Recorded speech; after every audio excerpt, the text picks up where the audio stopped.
All right, back on the Ringer NFL show. What's your next one, Austin? What do we got? This is, I think, my favorite, as much as I love the Jeanty stuff and the offensive line being terrible.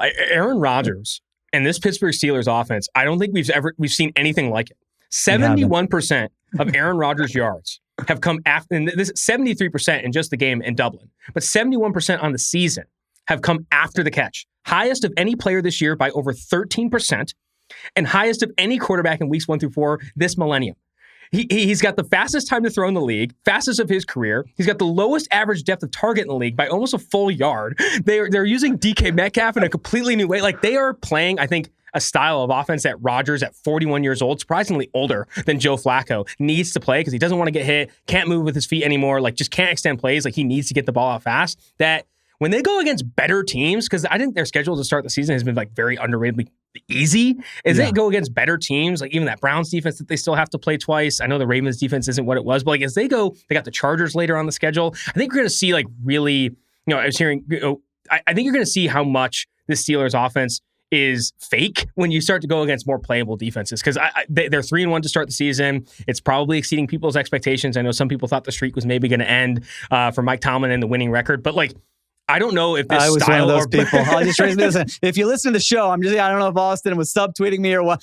Listen, there are many old takes exposed of me on the Pittsburgh Steelers out there. It's kind of an annual tradition. I predict something bad's going to happen to them, and it doesn't happen. But I am with you. It's like, is this sustainable?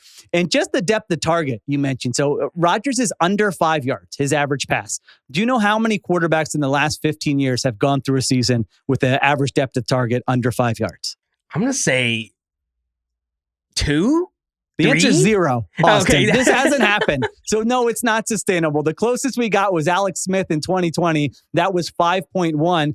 Only 4 quarterbacks in the last 15 years have been under 6 yards, and he's under 5 yards. So no, and the thing is, like, so if you want to play that way, the yards after the catch have to be unbelievable, which DK Metcalf, I think we both agree. It's like, oh, he had this in his game. That's pretty cool to see. And like, all 4 continuing to use that. But the run game's got to be good. You can't turn the football over. And Rodgers, surprisingly, is 25th in turnover-worthy play percentage. You look at a lot of the metrics, they're like a mediocre offense. And I feel like that's with a lot of things have gone right for them. To your point, the schedule. I don't think the defense has been great. So they're 3-1.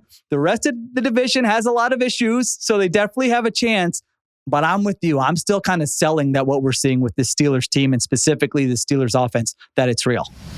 This episode is brought to you by Little Caesars, the official pizza sponsor of the NFL. At Little Caesars, the pizzas are always large, so you'll always get more bite for less buck on game day.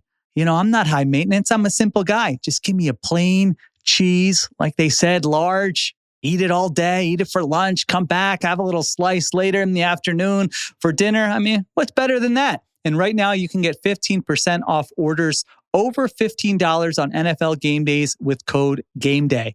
Order now at littlecaesars.com or in the Little Caesars app. Offer ends February 8th, 2026.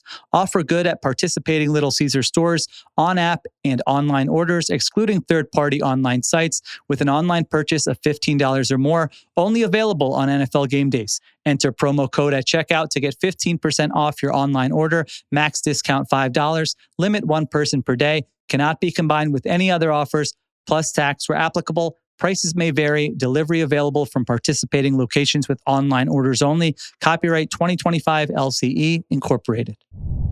I think that the defense has been worse than the numbers suggest too, because Agreed. You look at where they rank in like success rate, EPA per play, and even like one of my favorite metrics is just like opponent yards allowed per drive.